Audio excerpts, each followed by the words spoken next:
Nous avons pris, avec ce Conseil des ministres, une série de décisions très concrètes qui sont le fruit du travail de nos ministres et de leurs équipes et qui ont pour vocation de faire avancer l'agenda bilatéral et l'agenda européen de manière extrêmement pratique.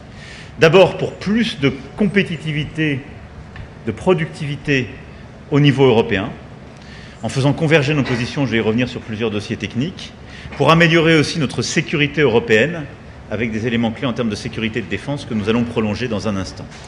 Et au total, ce sont 8 textes communs très précis de doctrine sur plusieurs sujets techniques qui ont été finalisés et une vingtaine de projets clés que nous avons là aussi finalisés pour notre agenda bilatéral.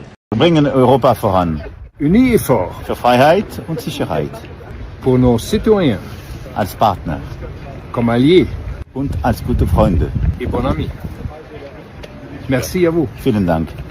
Je viens dire ce soir devant vous et devant nos compatriotes qu'il n'y a qu'une seule possibilité pour sortir de cette impasse politique dans laquelle nous sommes, c'est d'en revenir aux urnes, c'est de se rendre devant le peuple français et c'est qu'Emmanuel Macron entende aujourd'hui ce blocage institutionnel qu'il a lui-même suscité et qu'il prononce soit la dissolution de l'Assemblée nationale, soit évidemment qu'il remette sa démission et qu'une nouvelle élection présidentielle puisse permettre aux Français de se choisir un cap pour le pays.